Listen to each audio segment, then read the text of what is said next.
Hello everyone, I'm Shweta and I'm a postgraduate. I have done my bachelor's and master's in applied psychology.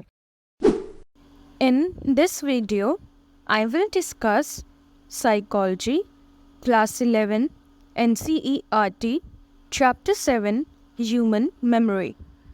In this chapter, we will discuss first, nature of memory, second, information processing approach, the stage model, third, memory systems, sensory, short-term and long-term memories, fourth, level of processing, fifth, types of long-term memory, sixth, knowledge, representation and organization in memory, seventh, memory as a constructive process, eighth, nature and causes of forgetting, and ninth, enhancing memory.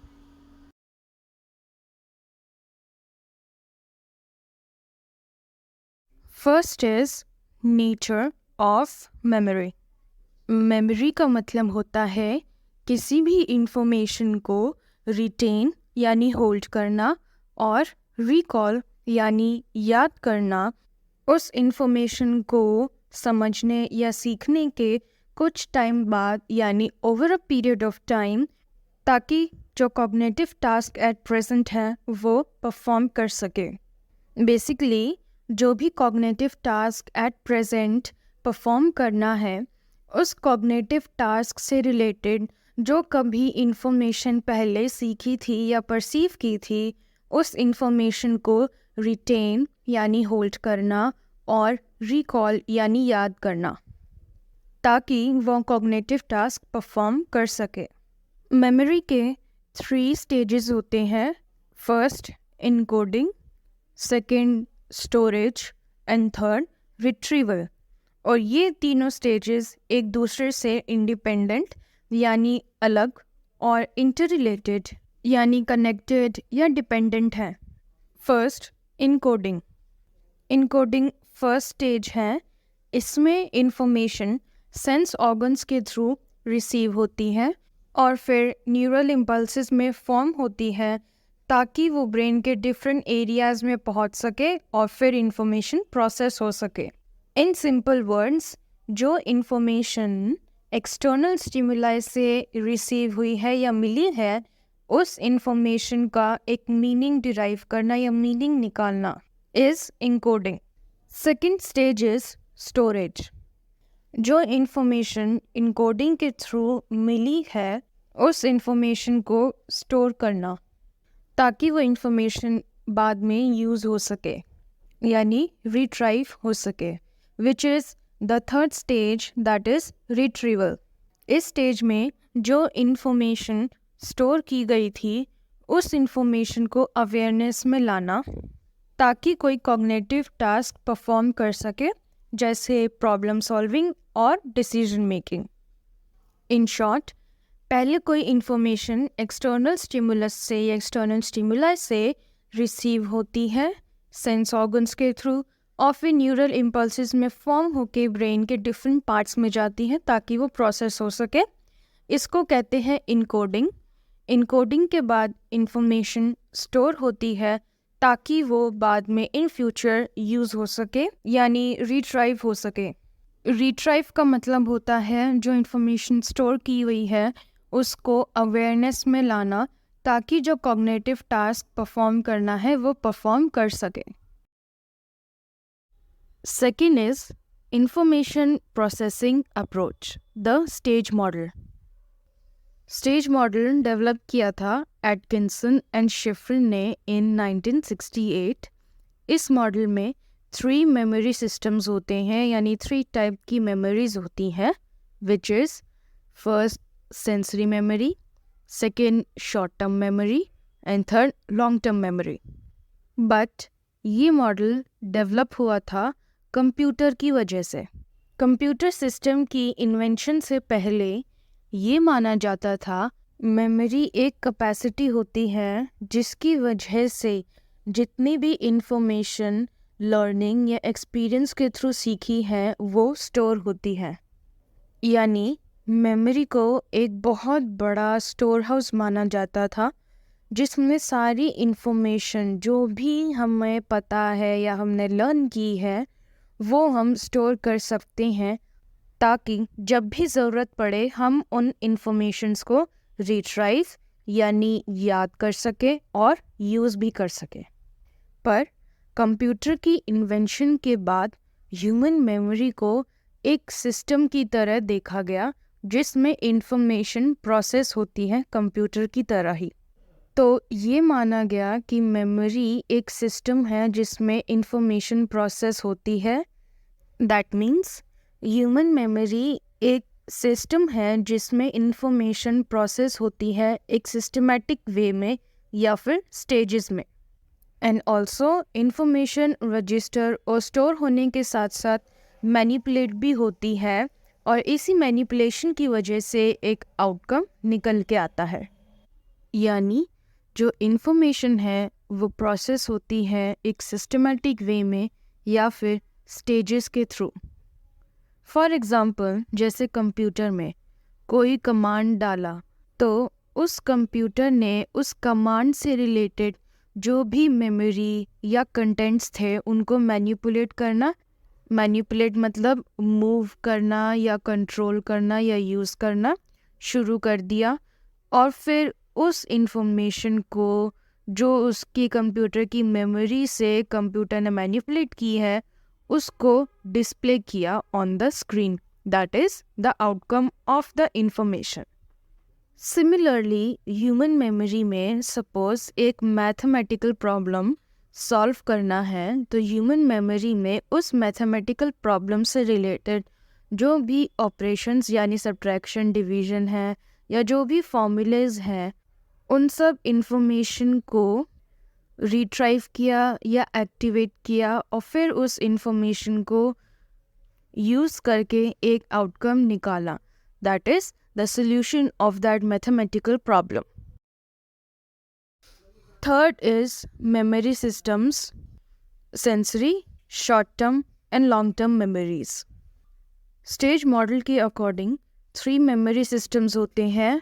First, sensory memory, second, short-term memory and third, long-term memory. First, sensory memory. Sensory memory को sensory registers भी कहते हैं, क्योंकि इसमें हर एक sense organ से information register होती है। सेंस ऑर्गन से इंफॉर्मेशन रिसीव होके सीधा सबसे पहले सेंसरी मेमोरी में ही जाती है या रजिस्टर होती है, और ये इंफॉर्मेशन बहुत ही शॉर्ट ड्यूरेशन के लिए सेंसरी मेमोरी में रहती है, which is less than a second. यानी 1 सेकेंड से भी कम के लिए इंफॉर्मेशन सेंसरी मेमोरी में स्टोर होती है। सेंसरी मेमोरी में इंफॉर्मेशन रजिस्टर होने के साथ साथ जिस स्टिमुलस की वो इंफॉर्मेशन है उस स्टिमुलस की एक एग्जैक्ट रेप्लिका भी बनती है या रजिस्टर होती है। For example, visual after images and reverberations of sound. Visual replica को आइकॉनिक सेंसरी रजिस्टर कहते हैं और ऑडिटरी को echoic sensory register. Second is short term memory. जिस इंफॉर्मेशन पे ध्यान दिया जाता है या अटेंशन दी जाती है सिर्फ वही इंफॉर्मेशन यानी सिलेक्टिव इंफॉर्मेशन ही शॉर्ट टर्म मेमोरी में एंटर करती है। इसमें स्मॉल अमाउंट ऑफ इंफॉर्मेशन रहती है, वो भी for small period of time, जो होता है 30 सेकेंड्स या उससे कम।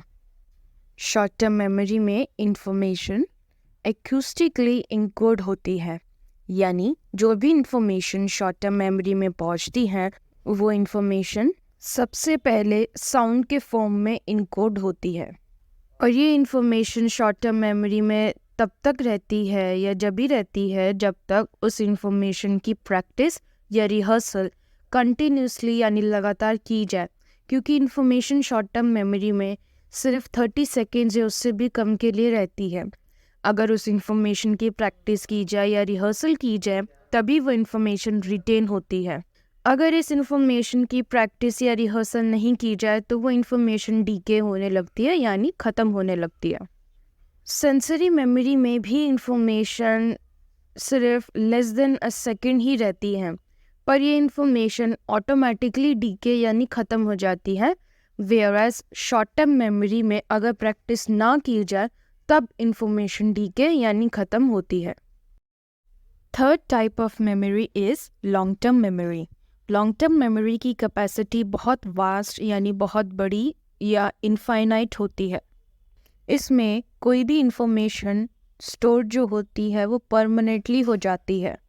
लॉन्ग टर्म मेमोरी में स्टोर्ड इंफॉर्मेशन कभी भी भूली नहीं जाती क्योंकि वो सिमेंटिकली इनकोडेड होती है। सिमेंटिकली का मतलब होता है किसी भी इंफॉर्मेशन का जो मीनिंग है उसको इनकोड करना। और जब हम किसी भी इंफॉर्मेशन का मीनिंग समझते हैं तब वो इंफॉर्मेशन लॉन्ग टर्म मेमोरी में जाती है और परमानेंटली स्टोर हो जाती है।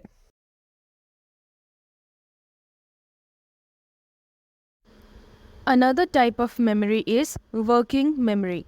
जो वर्किंग मेमोरी का कॉन्सेप्ट है वो बैडले ने दिया था इन 1986। बैडले के अकॉर्डिंग शॉर्ट टर्म मेमोरी सिर्फ एक स्टोर हाउस नहीं है बल्कि एक वर्किंग या एक्टिव सिस्टम है जिसमें इंफॉर्मेशन या मेमोरी मटेरियल को हैंडल किया जाता है, मैनिपुलेट किया जाता है और ट्रांसफॉर्म किया जाता है। That is short term memory में कॉन्स्टेंटली वर्क होता रहता है, इसीलिए शॉर्ट टर्म मेमोरी को वर्किंग मेमोरी भी कहते हैं। वर्किंग मेमोरी के 3 कंपोनेंट्स होते हैं। First phonological loop, second visuo spatial sketch pad and third central executive. First phonological loop. Phonological loop में limited number of sounds store होते हैं और इसकी कैपेसिटी 2 सेकेंड्स होती है। अगर इंफॉर्मेशन की रिहर्सल 2 सेकेंड्स में नहीं हुई तो वो इंफॉर्मेशन डीके या गायब हो जाती है। Second is visual spatial sketch pad. इसमें विजुअल एंड स्पेशियल से रिलेटेड इंफॉर्मेशन स्टोर होती है और इसकी कैपेसिटी भी लिमिटेड होती है। फॉर एग्ज़ाम्पल, घर से किसी जनरल स्टोर तक का रास्ता, इसका एक मेंटल मैप जो बनता है on the basis of visual and spatial information. Third and last component is central executive. इसका काम होता है जो भी information phonological loop, visual spatial sketch pad में और लॉन्ग टर्म मेमोरी में है उन इंफॉर्मेशंस को ऑर्गेनाइज करना ताकि जो भी कॉग्निटिव टास्क या ऑपरेशन हमें करना है उससे रिलेटेड इंफॉर्मेशन को वो गैदर कर सके और हमारे बिहेवियर को कंट्रोल, मॉनिटर और प्लान कर सके।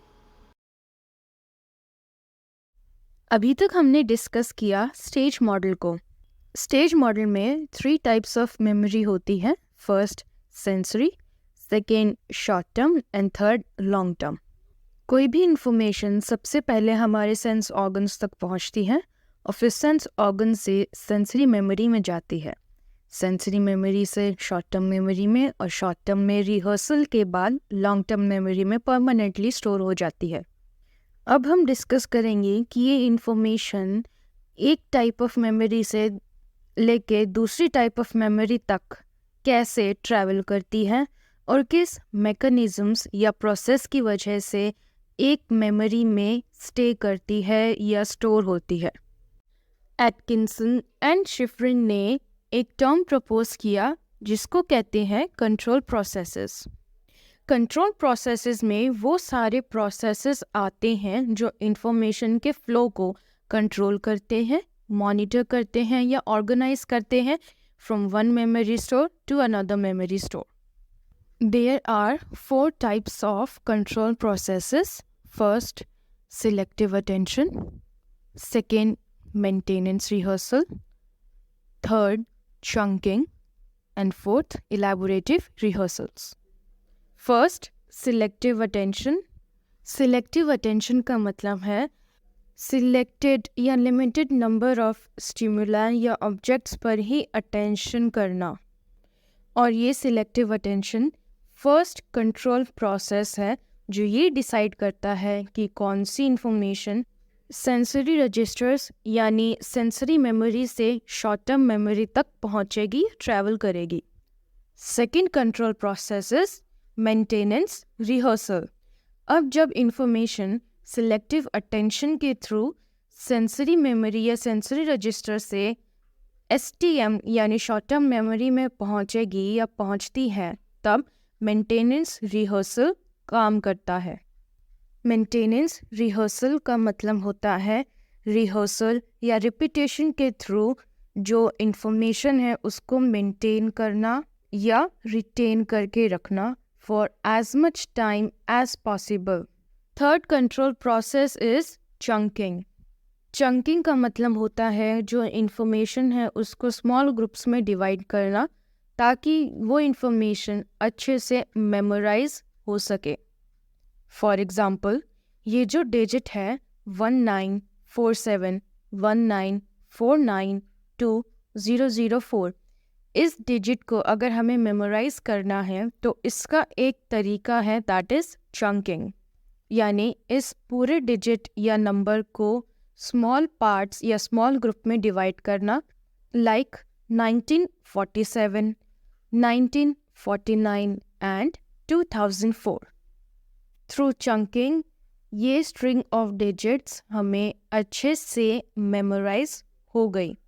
Fourth and last control process is elaborative rehearsals.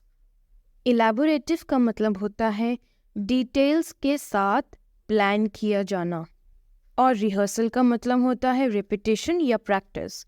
That means इलैबोरेटिव rehearsal का मतलब हो गया डिटेल्स के साथ प्लान करना उस इंफॉर्मेशन को ताकि वो अच्छे से मेमोराइज हो सके। और ये डिटेल्स ऑलरेडी एग्जिस्टिंग हो इंफॉर्मेशन होती है, दैट मीन्स हमारी लॉन्ग टर्म मेमोरी में पहले से ही जो इंफॉर्मेशन एग्जिस्ट कर रही है उसको कनेक्ट करना नई इंफॉर्मेशन के साथ ताकि जो न्यू इंफॉर्मेशन है वो हम मेमोराइज या रिटेन कर सकें। फॉर एग्ज़ाम्पल, ये जो डिजिट हमने चंकिंग में लिया था 1947, 1949 एंड 2004, इस डिजिट को हमने चंकिंग के थ्रू लर्न किया, दैट इज़ 1947, 1949 एंड 2004। पर इलैबोरेटिव रिहर्सल में हमने इन डिजिट्स के जो स्मॉल ग्रुप्स है, दैट इज़ 1947, इसको हमने ऑलरेडी एग्जिस्टिंग इंफॉर्मेशन के साथ कनेक्ट कर दिया, जो है कि 1947 में इंडिया को इंडिपेंडेंस मिला था। सिमिलरली 1949 में इंडिया में कॉन्स्टिट्यूशन अडॉप्ट किया गया एंड 2004 में सुनामी आई in the coastal regions of India. This is example of elaborative rehearsal, जिसमें जो न्यू इंफॉर्मेशन थी वो थी string of the digits, and इस डिजिट को हमने चंकिंग के थ्रू स्मॉल ग्रुप्स में डिवाइड किया। देन उस स्मॉल ग्रुप्स में जो डिजिट्स निकल के आए उनको हमने इलैबोरेटिव रिहर्सल के थ्रू पुरानी इंफॉर्मेशन के साथ कनेक्ट किया कि इन ईयर में क्या क्या हुआ था। अभी तक हमने डिस्कस किया first model of memory, that is information processing approach, which is the stage model by Atkinson and Shiffrin, proposed in 1968. Now, fourthly, we will discuss the second model of memory known as the level of processing, developed by Crick and Lockhart in 1972. According to this model, जो भी new information हमें retain करनी है, memorize करनी है या remember करनी है, वो डिपेंड करती हैं कि वो इन्फॉर्मेशन हमने किस लेवल तक प्रोसेस की है, यानी किन लेवल्स पर या किस लेवल तक हमने वो न्यू इन्फॉर्मेशन प्रोसेस की है या समझी है। That is the new information on which level are perceived, analysed and understood. ये डिटरमाइन करता है कि इन्फॉर्मेशन रिटेन होगी या नहीं। क्रिक एंड लॉकहार्ट ने ये बताया है कि कोई भी इंफॉर्मेशन एक या उससे ज़्यादा लेवल्स पर एनालाइज की जा सकती है। ऐसे बेसिकली 3 टाइप्स के लेवल होते हैं। First, on the basis of physical and structural features. Second, intermediate level, जिसमें इंफॉर्मेशन फोनेटिक साउंड्स के थ्रू प्रोसेस की जाती है. And third is the deepest level, जिसमें इंफॉर्मेशन मीनिंग के थ्रू एनालाइज या प्रोसेस की जाती है. First to types of level को शैलो प्रोसेसिंग कहते हैं और लास्ट वाले को डीपेस्ट लेवल ऑफ प्रोसेसिंग कहते हैं. First, on the basis of physical and structural features, that is the appearance या physical qualities of something. For example, कोई वर्ड सुना हमने कैट. इस कैट वर्ड का फिजिकल स्ट्रक्चर क्या है? That is the shape of the letters of the word cat. Second, intermediate level. This includes the phonetic sounds. Phonetic sound मतलब जो भी लेटर या वर्ड है उसका क्या साउंड है. इसके बेसिस पे भी जो इन्फॉर्मेशन है वो प्रोसेस की जाती है. अब इन्फॉर्मेशन फिजिकल स्ट्रक्चर और इंटरमीडिएट लेवल यानी फोनेटिक साउंड के थ्रू प्रोसेस की जाती है. That is the shallow level processing. Third is deepest level of processing, जिसमें इंफॉर्मेशन मीनिंग के थ्रू एनालाइज या प्रोसेस की जाती है. फॉर एग्ज़ाम्पल, कैट, उसको हम एनालाइज करेंगे एज एन एनिमल जिसके फर होते हैं, 4 लेग्स होती हैं, टेल होती हैं और कैट एक मैमल होती है. This is the deepest level of processing. In summary, levels of processing या सेकेंड मॉडल ऑफ मेमोरी में कोई भी न्यू इन्फॉर्मेशन को एक या उससे ज़्यादा लेवल्स पर प्रोसेस, एनालाइज, परसीव या अंडरस्टैंड किया जाता है ताकि वो इन्फॉर्मेशन रिटेन कर सके, मेमोराइज कर सके या रिमेंबर कर सके. हमने अभी तक मेमोरी के 2 मॉडल्स को डिस्कस किया. First was information processing model, जिसको स्टेज मॉडल कहते हैं, which was developed by Atkinson and Shiffrin in 1968. इस मॉडल में 3 टाइप्स ऑफ मेमोरी सिस्टम्स होते हैं. First, sensory memory, second, short term memory and third, long term memory. इस model में ये समझाया गया कि जो भी न्यू इन्फॉर्मेशन है वो मेमोरी बनती है थ्रू वेरियस स्टेजेस. सबसे पहले इंफॉर्मेशन सेंसरी मेमोरी में जाती है, उसके बाद शॉर्ट टर्म मेमोरी में और रिहर्सल के बाद लॉन्ग टर्म मेमोरी में जाती है, जिसमें परमानेंटली वो मेमोरी या इंफॉर्मेशन स्टोर हो जाती है. देन हमने डिस्कस किया कि किन प्रोसेसेस के थ्रू इंफॉर्मेशन ट्रैवल करती है या रिटेन होती है. These processes are called control processes, जो 4 टाइप्स के होते हैं. First, selective attention, second, maintenance rehearsal, third, chunking and fourth, elaborative rehearsals. फिर हमने डिस्कस किया second model of memory known as levels of processing, which was developed by Craik and Lockhart in 1972. According to this model, जो information होती है वो कई levels पे process या परसीव, एनालाइज या अंडरस्टैंड की जाती है ताकि वो इंफॉर्मेशन रिटेन हो सके. In this we discussed 2 levels of information processing. First one is called shallow level of processing. इसमें 2 levels या 2 stages होते हैं. First, physical and structural features. Second, intermediate level यानी phonetic sounds के basis पे information का process होना. Then second is the deepest level of processing. इसमें जो information है वो meaning के through analyze या understand की जाती है. In short, information processing model में किसी भी information का retain करना या remember रखना इस चीज़ पर depend करता है कि वो information किन stages of memory में store हुई है या उन stages of memory में rehearsed हुई है या नहीं. Whereas लेवल्स ऑफ प्रोसेसिंग में किसी भी इंफॉर्मेशन का रिटेन होना इस चीज़ पर डिपेंड करता है कि उस इंफॉर्मेशन की किस लेवल तक या किस डेप्थ तक प्रोसेसिंग हुई है. Fifth is Types of long-term memory. In stage model, we have discussed about long-term memory कि जो भी इंफॉर्मेशन लॉन्ग टर्म मेमोरी तक आती है वो परमानेंटली स्टोर हो जाती है क्योंकि long term memory is a vast storehouse. Now types of long term memory. Long term memory basically two types की होती है. First declarative and second procedural.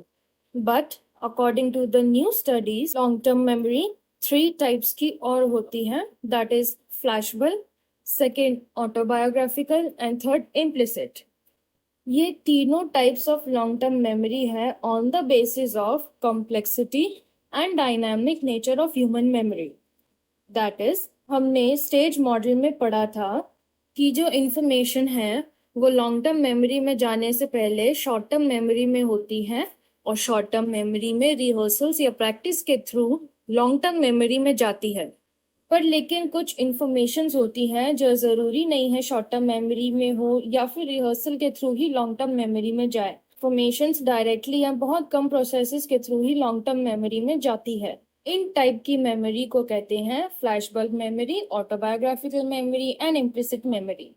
कि इन टाइप्स ऑफ मेमोरी का लॉन्ग टर्म मेमोरी में आने का जो process होता है वो बहुत कॉम्प्लेक्स और डायनामिक होता है. डायनामिक का मतलब होता है always changing. Hence the main two types of long term memory are declarative and procedural. First declarative memory. Declarative memory में वो सारी मेमोरीज होती हैं जो रिलेटेड होती हैं इंफॉर्मेशन से यानी नॉलेज से. यानी वो सारी इंफॉर्मेशन जो एक इंडिविजुअल को नोन हो, पता हो, जैसे फैक्ट्स, नेम्स, डेट्स या general knowledge. For example knowledge होना कि फ्रॉग एक एम्फीबियन है, ये नॉलेज एक फैक्ट है. डिक्लेरेटिव मेमोरी टू टाइप्स की होती हैं. First episodic and second semantic. Episodic memory में हमारी पर्सनल लाइफ से रिलेटेड जो भी डिटेल्स होती हैं वो स्टोर होती हैं जिनको कहते हैं बायोग्राफिकल डिटेल्स. क्योंकि इसमें हमारे बायोग्राफिकल डिटेल्स होती हैं और ये बायोग्राफिकल डिटेल्स या हमारी पर्सनल लाइफ एक्सपीरियंसेस प्लेजेंट भी हो सकते हैं और अनप्लेजेंट भी हो सकते हैं. दैट्स वाई ये मेमोरीज इमोशनल होती है in nature. Second type of declarative memory is semantic memory. Semantic memory में मेमोरीज होती हैं रिलेटेड टू जनरल अवेयरनेस या जनरल नॉलेज, जैसे कंसेप्ट, आइडियाज का लॉजिक से related memories. Second type of long term memory is procedural memory, जिसको non declarative memory भी कहते हैं. प्रोसीजरल मेमोरी में हमारी स्किल या कोई टास्क करने के प्रोसीजर या प्रोसेसेस ये सब रिलेटेड मेमोरीज स्टोर होती हैं. इन शॉर्ट कोई भी टास्क परफॉर्म करने के लिए हमारी जो स्किल्स होती हैं वो सारी स्किल्स स्टोर होती हैं in procedural memory. For example skill to ride a bicycle और a skill to make a dish. Procedural memory को डिस्क्राइब करना डिफिकल्ट होता है क्योंकि वो हमारी खुद की सीखी हुई स्किल्स होती है, वेयरएज डिक्लेरेटिव मेमोरी को डिस्क्राइब करना इजी होता है क्योंकि वो नॉलेज होती है based on facts. Another classification for long term memory is based on the complexity and dynamic nature of human memory. इसके बेसिस पे three types of long term memory होती हैं. First flashbulb memories, second autobiographical memories and third implicit memories. First flashbulb memories. Flashbulb memories की जो memories होती हैं वो सारी मेमोरीज होती हैं उन इवेंट्स की जो बहुत ही सरप्राइजिंग होते हैं और ये इवेंट्स बहुत अच्छे से यानी डिटेल में मेमोराइज्ड होते हैं और वो event as it is like a photograph हमारी मेमोरी में होता है. Second is autobiographical memory. Autobiographical memory में हमारी पर्सनल लाइफ से रिलेटेड मेमोरीज होती हैं. हो सकती है हमारी पर्सनल डेली लाइफ या पर्सनल हिस्ट्री, पर ज़रूरी नहीं है ये हमारी पूरी लाइफ टाइम की मेमोरीज हो क्योंकि चाइल्डहुड में हमारी कोई भी मेमोरीज नहीं होती है. हमारी मेमोरीज डेवलप होना अच्छे से शुरू होती है in early adulthood. There is a difference between episodic memory and autobiographical memory. Autobiographical memory सिर्फ एपिसोड्स होते हैं या इवेंट्स होते हैं जो हमारे लाइफ में हो चुके हैं, वेयरएज एपिसोडिक मेमोरी उन लाइफ इवेंट्स की डिटेल मेमोरी होती है।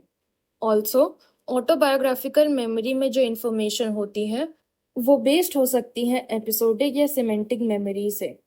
फॉर एग्जाम्पल, ऑटोबायोग्राफिकल मेमोरी हो गई फर्स्ट डे ऑफ स्कूल, और एपिसोडिक मेमोरी हो गई उस फर्स्ट डे से रिलेटेड डिटेल्ड इंफॉर्मेशन, जैसे मीटिंग अ टीचर और meeting a friend on the first day. Third is implicit memory. Implicit memory यानी वो मेमोरी ऑफ द इंफॉर्मेशन जो इंफॉर्मेशन हमने पर्पसफुली, कॉन्शियसली या इंटेंशनली मेमोराइज नहीं की है, बल्कि वो अपने आप out of our consciousness memorise हो गई है। इम्प्लिसिट मेमोरी के बारे में हमें कोई अवेयरनेस ही नहीं होती है, इसीलिए हमें पता नहीं होता कि ये मेमोरी एग्जिस्ट करती है या नहीं। For example, riding a bicycle.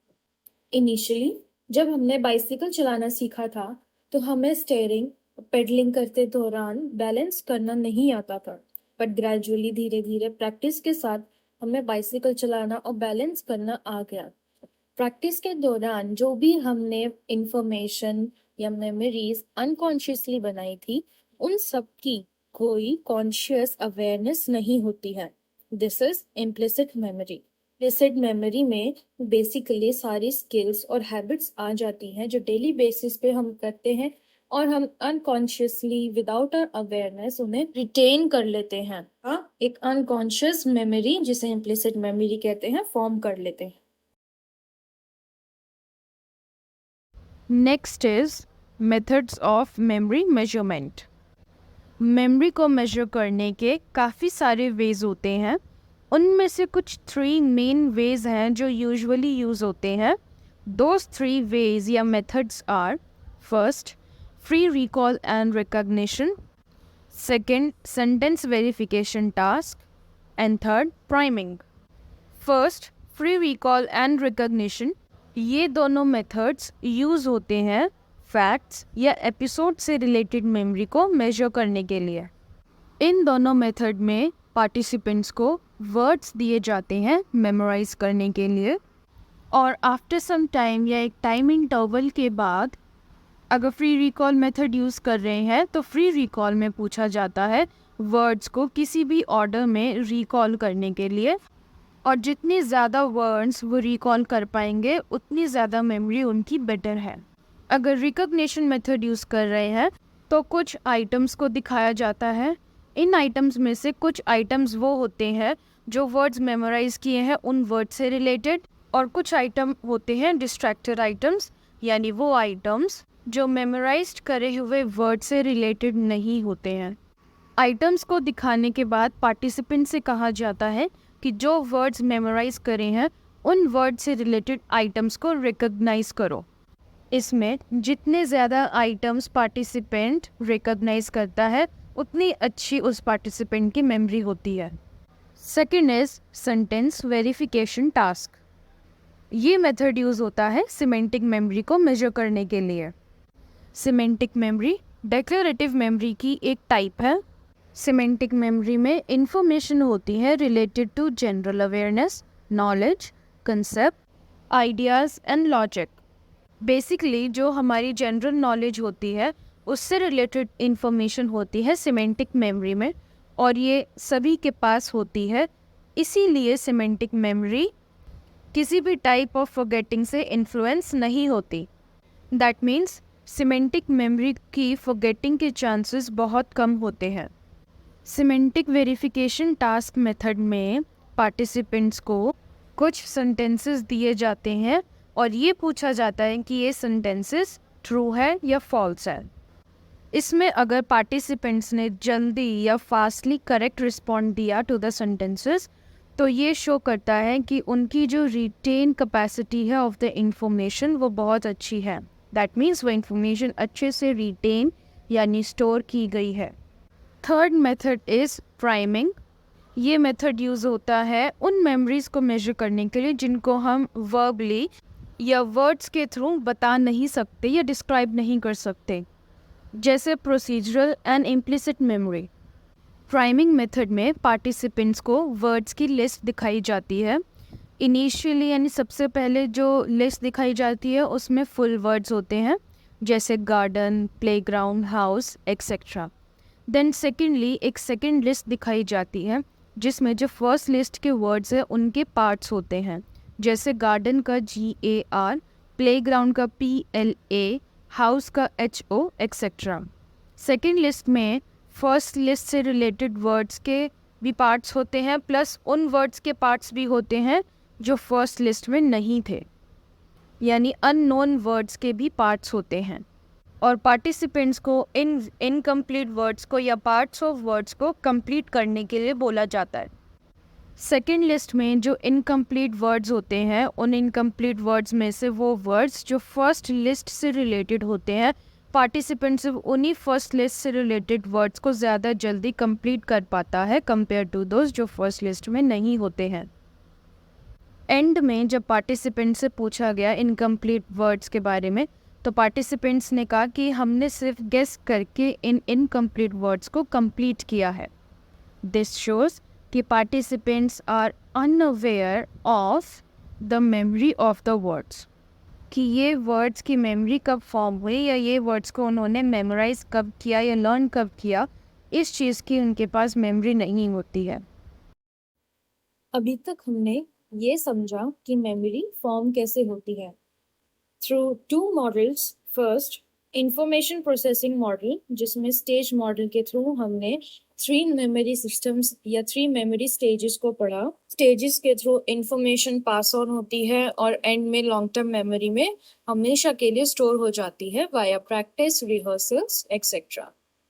The second model was levels of processing, जिसमें हमने 3 लेवल्स समझे कि 3 लेवल्स के थ्रू इंफॉर्मेशन पास ऑन होती है और फिर मेमोरी बनती है।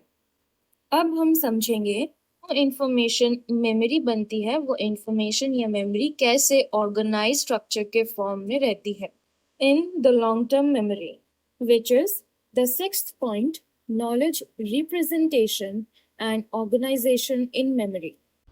फर्स्टली जो इन्फॉर्मेशन है वो मेमोरी बनती है और स्टोर होती है इन LTM यानी long term memory. Long term memory में स्टोर होने के बाद वो मेमोरी रिप्रेजेंट होती है in the form of concept. Concept का मतलब होता है मेंटल कैटेगरीज, जिसमें सिमिलैरिटी या कॉमन फीचर्स के बेसिस पे ऑब्जेक्ट्स या इवेंट्स कैटेगराइज होते हैं। कंसेप्ट एक बेसिक लेवल होता है जिसमें नॉलेज रिप्रेजेंट होती है in the long term memory. Now concept organised होते हैं एट 2 लेवल्स। फर्स्ट लेवल में कंसेप्ट ऑर्गेनाइज्ड होता है by categories and schema, and second level पे by hierarchy and network structure.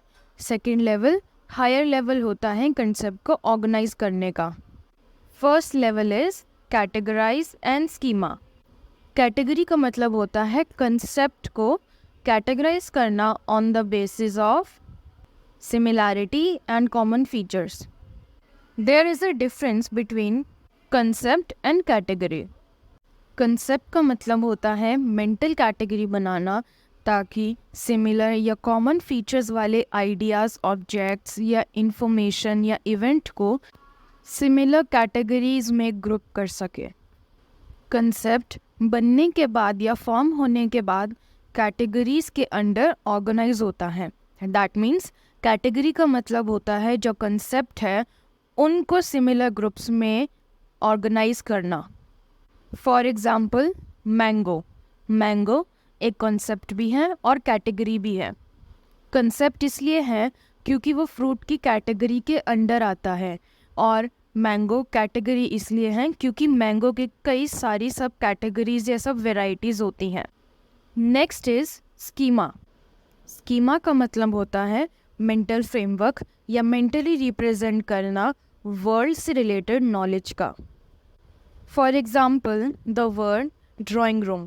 Drawing room word सुनते ही mostly सबके माइंड में similar things या सिमिलर इमेजेस ही आएंगी, जैसे sofa, centre table, paintings, television, etcetera.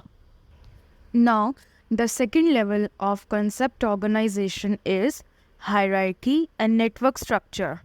This level is very higher level because of cognitive economy. That means जो भी long term memory में information या नॉलेज है उसको यूज़ करना अच्छे से या efficiently with minimum efforts. At this level, the knowledge in the long-term memory is organized hierarchically and in the form of a network structure. यानी जो भी इंफॉर्मेशन लॉन्ग टर्म मेमोरी में है वो हायरार्की में ऑर्गेनाइज्ड होती है और उन इंफॉर्मेशंस या नॉलेज का आपस में एक रिलेशनशिप होता है.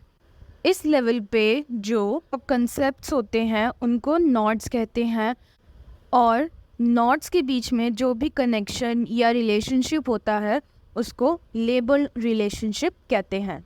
लेबल्ड रिलेशनशिप दो चीज़ें शो करता है. First, category membership and second, concept attributes. First, category membership. That means जो कैटेगरीज हैं उनके कौन कौन से या किस टाइप के मेंबर्स हो सकते हैं.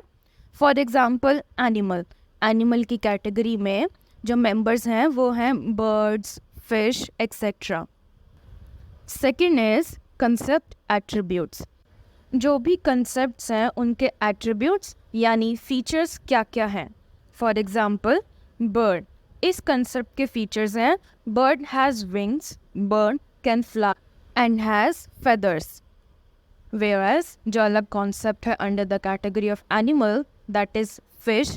फिश के एट्रीब्यूट्स हैं fish has fins, fish can swim, fish has gills.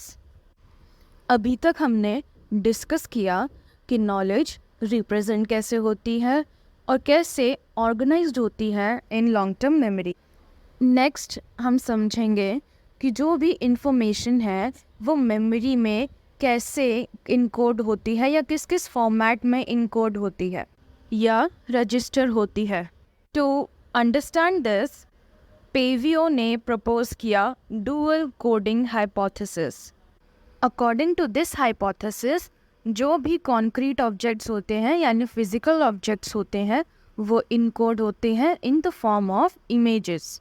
और जो एब्स्ट्रैक्ट कंसेप्ट्स होते हैं यानी वो कंसेप्ट जो फिजिकल नहीं हैं वो अज्यूम होते हैं या इनकोड होते हैं वर्बली या डिस्क्रिप्टिव कोड में. For example, if I ask to describe a bird, the first thing जो होगी वो होगी एक बर्ड की इमेज आना और उस इमेज के बेसिस पे बर्ड को डिस्क्राइब कर सकेंगे. Whereas when I ask to describe or tell the meaning of truth and honesty, तो इन एब्स्ट्रैक्ट कंसेप्ट्स की इमेज बनाना थोड़ा डिफ़िकल्ट होगा बिकॉज ये कोई कॉन्क्रीट ऑब्जेक्ट या फिज़िकल ऑब्जेक्ट नहीं है. जब इंफॉर्मेशन इमेजेस के फॉर्म में इनकोड हो जाती है और स्टोर हो जाती है तो इन इमेजेस की वजह से बनता है मेंटल मॉडल. मेंटल मॉडल यानी मेंटली अपने इन्वायरमेंट के स्ट्रक्चर को और बिलीफ को रिप्रेजेंट करना इन द फॉर्म या with the help of images and verbal descriptions. In short, verbal description के बेसिस पे एक मेंटल इमेज बनाना या mental model banana about the environment या सराउंडिंग्स. फॉर एग्जांपल, एक बाइसिकल को असेंबल करने के लिए जो बाइसिकल की मैनुअल है उसको हम रीड करेंगे और वो जो मैनुअल है वो हो गई वर्बल डिस्क्रिप्शन. उसको रीड करके जो हमने मेंटल इमेज बनाई वो हो गई मेंटल मॉडल और इस मेंटल मॉडल के बेसिस पे हमने बाइसिकल असेंबल कर ली. इन समरी, सिक्स्थ पॉइंट में यानी knowledge representation and organisation in memory में हमने डिस्कस किया फर्स्ट कि नॉलेज रिप्रेजेंट कैसे होती है that is in the form of concept and second वो नॉलेज ऑर्गेनाइज्ड होती है at two levels. In first level in the form of schema and category and second level which is the highest level in the form of hierarchy and network structure.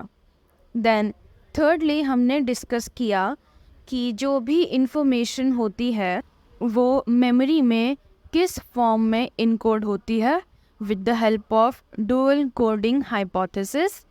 और 3 forms में होती है, first image, second verbal and third description. And fourthly and lastly we discuss कि जो information images के form में encode और store होती है उसकी वजह से डेवलप होता है मेंटल मॉडल्स। अभी तक हमने समझा कि मेमोरीज फॉर्म कैसे होती हैं। Firstly with the help of 2 models.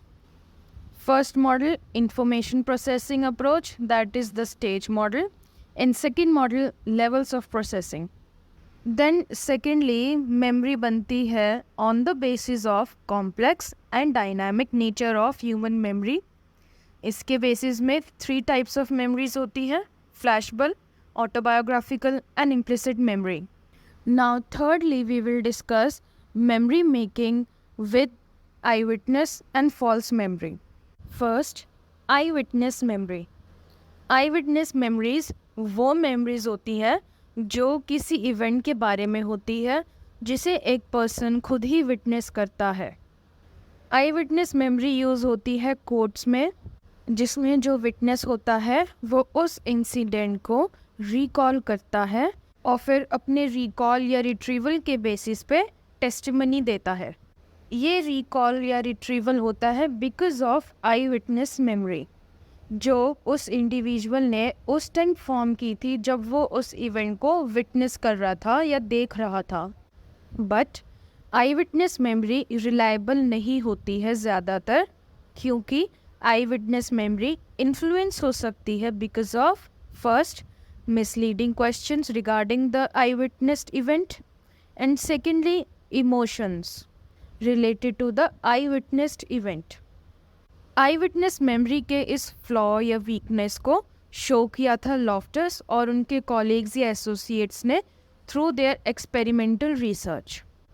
इस एक्सपेरिमेंट में उन्होंने एक फिल्म क्लिपिंग दिखाई थी या फिल्म की क्लिप दिखाई थी पार्टिसिपेंट्स को, और ये फिल्म की क्लिप थी एक कार एक्सीडेंट की। फिल्म दिखाने के बाद पार्टिसिपेंट से कुछ क्वेश्चंस पूछे गए और ये क्वेश्चंस मिसलीडिंग क्वेश्चंस थे, यानी ऐसे क्वेश्चंस जो इंटरफेयर करते या इन्फ्लुएंस करते इवेंट की इनकोडिंग को, यानी इवेंट को किसी पर्सन ने कैसे समझा है, इस इनकोडिंग के साथ इंटरफेयर करने वाले या इस इनकोडिंग को इन्फ्लुएंस करने वाले क्वेश्चंस पूछे गए थे।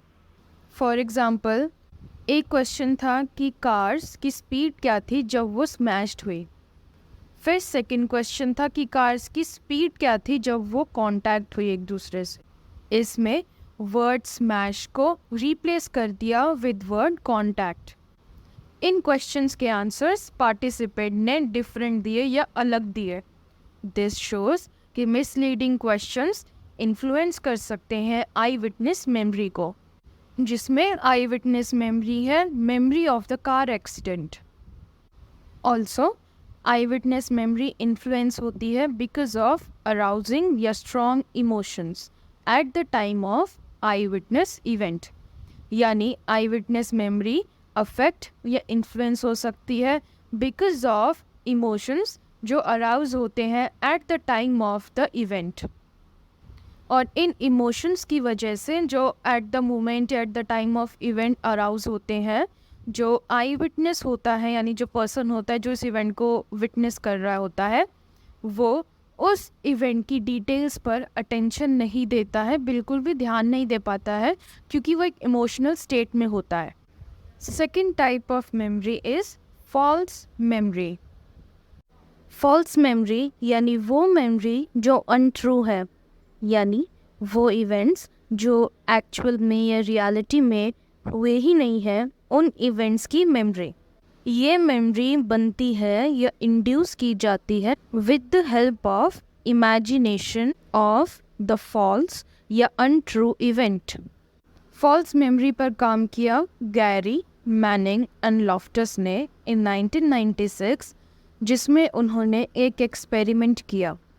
इस एक्सपेरिमेंट में पार्टिसिपेंट्स को एक लिस्ट दी गई थी, जिस लिस्ट में उन इवेंट्स या सिचुएशंस को मेंशन किया था जो कभी ना कभी उन पार्टिसिपेंट्स की लाइफ में अकर हुए होंगे। इस एक्सपेरिमेंट को 3 फेजेस में डिवाइड किया गया है। फेज़ 1 में पार्टिसिपेंट्स को बोला गया कि इन इवेंट्स की लाइक्लीहुड को रेट करना है। दैट मीन्स कि कितने चांसेस हैं कि ये इवेंट्स या सिचुएशंस पार्टिसिपेंट्स की लाइफ में अकर हो चुके हैं, स्पेशली इन चाइल्डहुड। जो इवेंट्स एक्चुअल में या रियलिटी में चाइल्डहुड में हुए थे, उन इवेंट्स पर पार्टिसिपेंट्स ने हाई रेटिंग दी कि इस इवेंट की बहुत हाई चांसेस हैं मेरी लाइफ में होने के। और जो इवेंट्स उनकी लाइफ में नहीं हुए हैं, उन इवेंट्स को लो रेटिंग दी कि ये इवेंट के चांसेस होने के मेरे चाइल्डहुड में लो चांसेस हैं। देन सेकंड फेज़ में पार्टिसिपेंट्स को 2 वीक्स के बाद बुलाया गया और बोला गया, फर्स्ट इमेजिन करो उन इवेंट्स को जो आपको लिस्ट में दिए थे। सेकेंडली विजुअलाइज करो उन इवेंट को ऐसे कि वो आपकी लाइफ में एक्चुअली या रियलिटी में हो चुके हैं। इस फेज़ में स्पेशली उन इवेंट्स को इमेजिन एंड विजुअलाइज कराया गया जिन इवेंट्स की लाइक्लीहुड की रेटिंग बहुत लो थी। इमेजिनेशन का मतलब है उन आइडियाज़ या मेंटल इमेजेस को क्रिएट करना या प्रोड्यूस करना जो रियलिटी में नहीं हुआ था। वेयरएज विजुअलाइजेशन का मतलब है रियलिटी या रियल एक्सपीरियंस के बेसिस पर मेंटल इमेजेस को क्रिएट करना। Next, third and last phase. इस फेज़ में एक्सपेरिमेंटर्स ने प्रिटेंड किया या ऐसा दिखाया कि जो लिस्ट थी जिस पर पार्टिसिपेंट्स ने रिस्पॉन्ड किया था, वो लिस्ट लॉस्ट हो गई है या मिसप्लेस हो गई है, और पार्टिसिपेंट्स को बोला कि वंस अगेन फिर से लिस्ट पर रिस्पॉन्ड करें। इस लिस्ट में भी वही इवेंट्स थे जो इवेंट्स उस लिस्ट में थे जो फर्स्ट फेज़ में प्रेजेंट की गई थी। That means phase 1 and phase 3 में सेम लिस्ट दी गई, बट जो रिज़ल्ट निकला वो एकदम ऑपोजिट था। यानी जिन इवेंट्स पर पार्टिसिपेंट्स ने फर्स्ट फेज़ में लो या कम रेटिंग दी थी, उन्हीं इवेंट्स पर पार्टिसिपेंट्स ने थर्ड फेज़ में हाई रेटिंग दी। इसका रीज़न है इमेजिनेशन इन्फ्लेशन, जो सेकंड फेज़ में हुआ था, जिसमें जो इवेंट्स नहीं हुए थे यानी वो इवेंट्स जिस पर लो रेटिंग थी, उन इवेंट्स की इमेजिनेशन एंड विजुअलाइजेशन करवाई गई। इमेजिनेशन इन्फ्लेशन का मतलब है कि मेमोरीज़ को इंड्यूस किया गया है या इम्प्लांट किया गया है।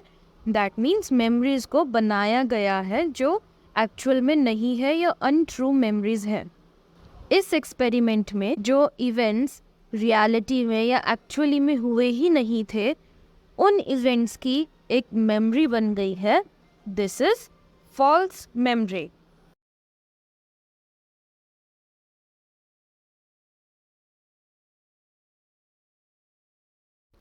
Seventh point is memory as a constructive process. In this हम समझेंगे कि मेमोरी एक कंस्ट्रक्टिव प्रोसेस है। कंस्ट्रक्टिव प्रोसेस मीन्स कि मेमोरी कंटिन्यूसली चेंज होती रहती है और मॉडिफाई होती रहती है विद कॉग्निटिव प्रोसेसेस। इनिशियली जब मेमोरी में एक्सपेरिमेंट्स होते थे या मेमोरी टॉपिक को एक्सप्लोर किया जाता था कि मेमोरी प्रोसेस क्या है ये समझने के लिए, तब एबिंगहॉस ने एक व्यू दिया था कि memory is reproduction of stored materials, यानी जो मटेरियल ऑलरेडी स्टोर्ड है यानी जो इंफॉर्मेशन है उसको रिकॉल करना, रिप्रोड्यूस करना इज़ मेमोरी।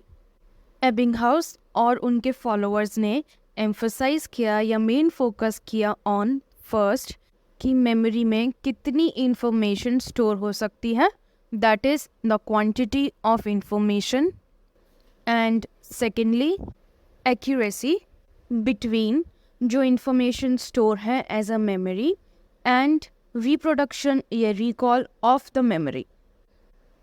अगर ये दोनों मैच करती हैं दैट मीन्स इनमें एक्यूरेसी है। अगर ये दोनों मैच नहीं करती है यानी कोई कमी है, डिविएशन है, दैट मीन्स एरर है या फिर मेमोरी फेलियर है। दिस शोज़ कि अकॉर्डिंग टू एबिंगहाउस मेमोरी एक पैसिव प्रोसेस है जिसमें सिर्फ मेमोरी का रिकॉल ही होता है। इस व्यू को चैलेंज किया था बार्टलेट ने इन अर्ली 1930s, जिनके अकॉर्डिंग मेमोरी एक एक्टिव प्रोसेस है या कंस्ट्रक्टिव प्रोसेस है। दैट मीन्स मेमोरी में जो भी इंफॉर्मेशन या मटेरियल स्टोर है वो कंटिन्यूसली चेंज होता रहता है और मॉडिफाई होता रहता है।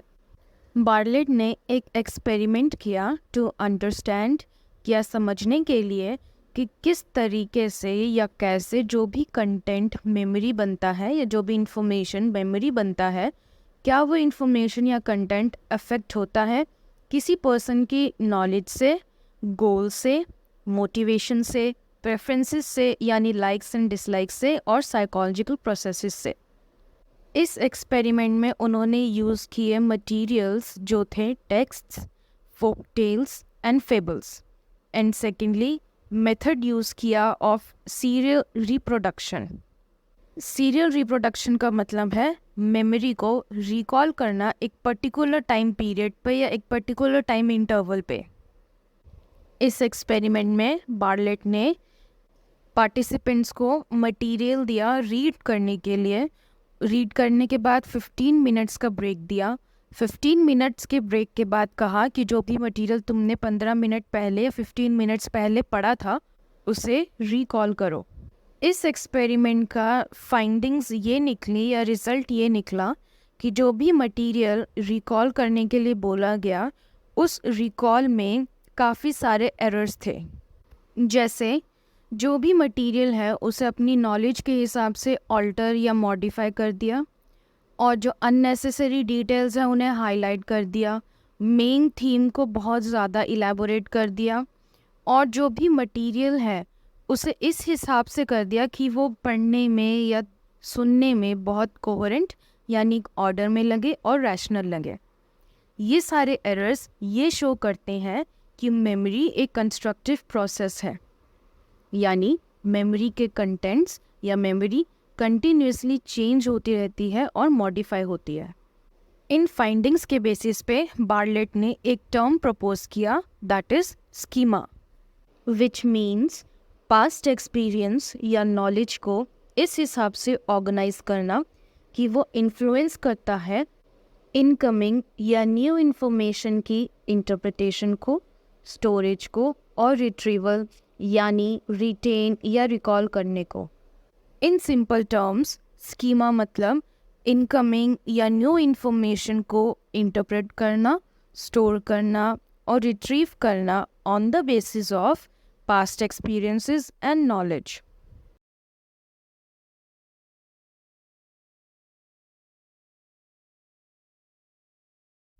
Eighth is nature and causes of forgetting. First, nature of forgetting. Forgetting का यहाँ पर मतलब है जो भी मेमोरी है उसका डीके हो जाना, डिक्लाइन हो जाना या गायब हो जाना। फॉरगेटिंग को समझने के लिए सबसे पहला सिस्टमैटिक अटेम्प्ट किया था हर्मन एबिंगहाउस ने। उन्होंने एक एक्सपेरिमेंट किया था जिसमें उन्होंने नॉनसेंस सिलेबल्स की एक लिस्ट प्रिपेयर की और उस लिस्ट को मेमोराइज किया, यानी ऐसे लेटर्स की लिस्ट जिन लेटर्स से मिलके एक वर्ड बना और उस वर्ड का कोई मीनिंग नहीं है या कोई सेंस नहीं है। इस लिस्ट में लेटर्स थे first letter consonant, second vowel and third letter consonant, जैसे NOK, SEP एक्सेट्रा। इन सिलेबल्स का कोई सेंस नहीं है, दैट मीन्स इनका कोई मीनिंग नहीं है। ऐसे कई सारे सिलेबल्स को मिला के एक लिस्ट बनाई और उस लिस्ट को मेमोराइज किया। फिर उन्होंने डिफरेंट टाइम पीरियड्स पे या डिफरेंट टाइम इंटरवल्स पे उस लिस्ट के जो भी सिलेबल्स थे यानी बेसिकली जो लिस्ट थी उसको रिकॉल या रीलर्न किया, और जितनी बार भी रिकॉल या रीलर्न किया उतने नंबर ऑफ ट्रायल्स को मेजर किया। इस एक्सपेरिमेंट की फाइंडिंग ये निकली कि फर्स्ट फ्यू आवर्स में जो फॉरगेटिंग है वो बहुत रैपिडली या बहुत जल्दी होती है, फिर उसके बाद ग्रेजुअली यानी धीरे धीरे फॉरगेटिंग होती है। इसको एक लाइन ग्राफ में डिपिक्ट किया। जिसमें जो नंबर ऑफ ट्रायल्स हैं उनको मार्क किया और उन मार्किंग से एक कर्व बन के आया। इसीलिए इस ग्राफ को कहते हैं एबिंगहाउसेस कर्व ऑफ फॉरगेटिंग। बेसिकली इसमें वो टाइम इंटरवल्स मार्क किए गए हैं जब जब रिकॉल किया गया, और उस रिकॉल की परसेंटेज भी मार्क करी हुई है कि इस दिन या इस टाइम इंटरवल में इतनी % ऑफ द लिस्ट रिकॉल हो पाई। जो फर्स्ट 24 आवर्स हैं उनमें जो फॉरगेटिंग का रेट है वो बहुत रैपिड है, यानी बहुत जल्दी रैपिडली जो फॉरगेटिंग है वो हुई। उसके बाद फॉरगेटिंग सेम रेट पे on the basis of days हुई। That is from day 2 till day 30th जो फॉरगेटिंग है उसका रेट सेम रहा, यानी रुक गया। दैट मीन्स जो फॉरगेटिंग है वो बहुत ग्रेजुअली और धीरे धीरे आफ्टर मैनी डेज हुई। Second is causes of forgetting. There are basically 3 main causes of forgetting, जिनको 3 थ्योरीज के थ्रू डिपिक्ट या शो किया गया है। First cause is trace decay, shown in trace decay theory or disuse theory. Second is interference, shown in interference theory. Third is retrieval failure, shown in retrieval failure theory. First, trace decay theory. According to this theory, memory की वजह से होते हैं central nervous system में modifications या changes, और ये changes या मॉडिफिकेशन सिमिलर होते हैं मेमोरी ट्रेसेस से। और मेमोरी ट्रेस का मतलब होता है ब्रेन में फिजिकल चेंजेस होना। ये फिजिकल चेंजेस होते हैं मेमोरी के ट्रेसेस, इम्प्रेशन या ब्लूप्रिंट। बेसिकली जो मेमोरी बनी है उस मेमोरी के ट्रेसेस या ब्लूप्रिंट बनते हैं जिसकी वजह से ब्रेन में फिजिकल चेंजेस होते हैं। और जब इन मेमोरी ट्रेसेस को यूज़ नहीं करते हैं, यानी इन मेमोरी ट्रेसेस का डिसयूज़ होता है, इसकी वजह से होती है फॉरगेटिंग। क्योंकि जब मेमोरी ट्रेसेस का या मेमोरी का यूज़ ही नहीं किया, जो उसका ट्रेस है, इम्प्रेशन है, वो ग्रेजुअली या धीरे धीरे डीके होता रहता है और ये रिजल्ट करता है इन फॉरगेटिंग। पर लेकिन ये थ्योरी इनएडिक्वेट साबित हुई on the basis of many things. जैसे according to this theory memory trace बनने के बाद उसका यूज़ करना चाहिए। अगर मेमोरी ट्रेस का यूज़ नहीं किया तो मेमोरी डीके हो जाएगी, यानी ख़त्म हो जाएगी। दैट मीन्स फॉरगेटिंग होगी। सो इस एक्सप्लेनेशन के अकॉर्डिंग पीपल मेमोराइज करने के बाद जो सो जाते हैं उनकी मेमोरी ज़्यादा जल्दी फॉरगेट होगी कंपेयर टू दोज जो मेमोराइज करने के बाद अवेक रहते हैं। But the experiments and results show the opposite. जो लोग मेमोराइज करने के बाद अवेक रहते हैं उनकी मेमोरी ज़्यादा जल्दी फॉरगेट होगी दैन कंपेयर टू दोस्त जो मेमोराइज करने के बाद सो जाते हैं। Because trace decay theory inadequate साबित हुई, इसीलिए इस थ्योरी का एक रिप्लेसमेंट या एक ऑल्टरनेट आया, that is interference theory. Second is interference theory, जिसमें फॉरगेटिंग होती है ड्यू टू इंटरफेरेंस।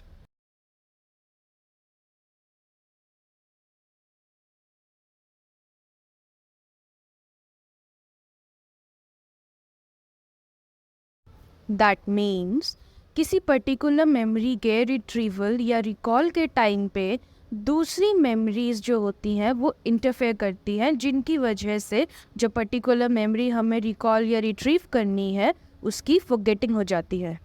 इस थ्योरी का अजम्पशन ये है कि लर्निंग के टाइम पे या मेमोराइजिंग के टाइम पे इंफॉर्मेशंस के बीच में एक एसोसिएशन बनता है, जिनकी वजह से एक मेमोरी फॉर्म होती है और यही एसोसिएशन मेमोरी स्टोर में स्टोर होते हैं। ऐसे कई सारे एसोसिएशंस स्टोर होते हैं मेमोरी स्टोर में इंडिपेंडेंटली, यानी अलग अलग एसोसिएशंस होते हैं मेमोरी में। किसी पर्टिकुलर मेमोरी के रिट्रीवल या रिकॉल के टाइम पे कई सारे एसोसिएशन के सेट्स जो होते हैं वो सारे इंटरफेयर करते हैं, जिसकी वजह से जो पर्टिकुलर मेमोरी हमें रिकॉल या रिट्रीव करनी होती है उसकी फॉरगेटिंग हो जाती है। इंटरफेरेंस 2 टाइप्स की होती है, first proactive and second retroactive. First proactive. Proactive means forward moving, that means जो न्यू इन्फॉर्मेशन है उसको रिकॉल करना। जब हम न्यू इन्फॉर्मेशन जो हमने रिसेंटली मेमोराइज की होती है या लर्न की होती है उसको रिकॉल या रिट्रीव करते हैं, तब पुरानी इन्फॉर्मेशन या पुरानी मेमोरी जो हमने बहुत पहले सीखी थी या लर्न की थी, मेमोराइज की थी, वो इंटरफेयर करती है। Second is retroactive, that means backward moving, यानी रिकॉलिंग ऑफ द अर्लियर या ओल्ड इंफॉर्मेशन और मेमोरी। तो रेट्रोएक्टिव इंटरफेरेंस मीन्स जब हम ओल्ड मेमोरी या अर्लियर इंफॉर्मेशन को रिकॉल करते हैं तब इंटरफेयर करती है न्यू मेमोरी या न्यू इंफॉर्मेशन।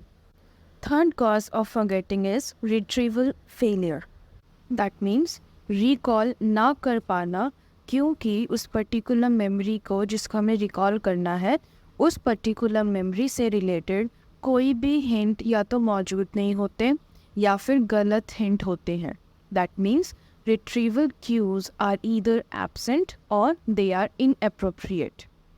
इसकी वजह से वो मेमोरी याद ही नहीं आती है या रिकॉल ही नहीं हो पाती है। टल्विंग और उनके एसोसिएट्स ने भी इस एरिया में काम किया, यानी एक्सपेरिमेंट्स किए, और उनके एक्सपेरिमेंट्स ने भी यही शो या डिपिक्ट किया कि मेमोरी से रिलेटेड क्यूज़ या हिंट्स का एब्सेंट होना या इनएप्रोप्रिएट होने की वजह से रिकॉल में दिक्कत आती है, यानी रिट्रीवल फेलियर होता है। इन summary of nature and causes of forgetting, nature of forgetting पर काम किया हर्मन एबिंगहाउस ने, जिन्होंने नॉनसेंस सिलेबल्स की लिस्ट को यूज़ करके एक्सपेरिमेंट किया, और इस एक्सपेरिमेंट की फाइंडिंग्स या रिजल्ट्स ये निकला कि फ़र्स्ट फ्यू आवर्स में, यानी 24 आवर्स के विद इन, जो मेमोरी का फॉरगेटिंग होती है वो बहुत रैपिड रेट में होती है, और उसके बाद ग्रेजुअली या स्लोली मेमोरी में डिक्लाइन आने लगता है या फॉरगेटिंग होती है। Secondly we discuss causes of forgetting. Forgetting के 3 मेन कॉजेज़ होते हैं जिनको 3 थ्योरीज ने डिपिक्ट किया है। First trace decay, second interference and third retrieval failure. First trace decay theory या disuse theory. According to this theory, memory traces के disuse की वजह से या फिर मेमोरी ट्रेसेस को यूज़ ना करने की वजह से फॉरगेटिंग होती है। मेमोरी ट्रेसेस फिजिकल चेंजेस होते हैं ब्रेन में। Second is interference theory. According to this theory, कई सारी इंफॉर्मेशन की इंटरफेरेंस की वजह से at the time of recall forgetting होती है, यानी जब किसी पर्टिकुलर मेमोरी को रिकॉल करना होता है उस टाइम पर अदर मेमोरीज जो होती है, यानी दूसरी मेमोरीज, वो इंटरफेयर करती हैं जिसकी वजह से फॉरगेटिंग होती है। इंटरफेरेंस 2 टाइप्स की है, first proactive and second retroactive. First proactive, which means newly learn या न्यूली फॉर्म मेमोरी को रिकॉल करना जिसमें इंटरफेयर करती है पुरानी या earlier memory. Second is retroactive, which means जो पुरानी इंफॉर्मेशन या पुरानी मेमोरी है उसको रिकॉल करना और इसमें इंटरफेयर करती है new memory. Third cause of forgetting is retrieval failure. According to retrieval failure theory, recall के टाइम पे जब कोई पर्टिकुलर मेमोरी रिकॉल करनी होती है उस मेमोरी से रिलेटेड क्यूज़ या हिंट्स एब्सेंट होते हैं या इनअप्रोप्रिएट होते हैं, उसकी वजह से वो मेमोरी रिकॉल या रिट्रीव नहीं हो पाती है, विच इज़ रिट्रीवल फेलियर। अभी तक हमने समझा कि मेमोरी रिट्रीवल के टाइम पर रिट्रीव या रिकॉल नहीं हो पाती है ड्यू टू फॉरगेटिंग, जिसमें मेमोरी का टोटल लॉस हो जाता है। दैट मीन्स जो मेमोरी है वो बिल्कुल ही लॉस्ट हो जाती है, इस वजह से फॉरगेटिंग होती है। Now we will understand the second reason जिसकी वजह से मेमोरी रिट्रीवल के टाइम पर रिट्रीव या रिकॉल नहीं हो पाती है। Second is repressed memories. That means वो मेमोरीज जो मौजूद तो है बट लेकिन कॉन्शियसनेस में नहीं है। दैट इज़ वो मेमोरीज जो अनकॉन्शियसनेस में है, आउट ऑफ द अवेयरनेस है ऑफ द पर्सन, इसीलिए वो मेमोरी अवेयरनेस में या कॉन्शियसनेस में eight the time of retrieval या रिकॉल नहीं आती है। रिप्रेस्ड मेमोरीज बनती है मेनली 2 रीजंस की वजह से। फर्स्ट ट्रॉमेटिक एक्सपीरियंस की वजह से and second stress and high anxiety की वजह से।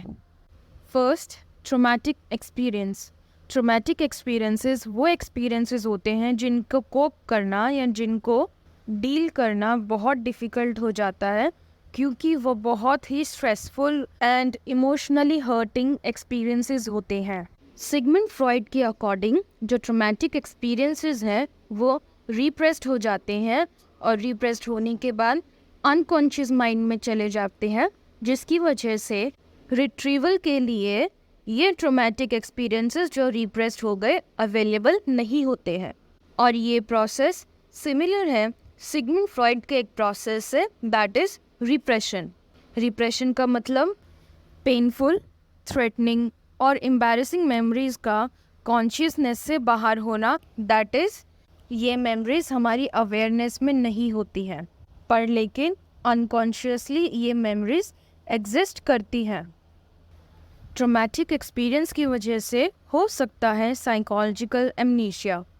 एमनीशिया मतलब मेमोरी लॉस, तो साइकोलॉजिकल एमनीशिया मतलब मेमोरी का लॉस हो जाना बिकॉज ऑफ साइकोलॉजिकल रीज़न, जैसे साइकोलॉजिकल ट्रॉमा और psychological stress.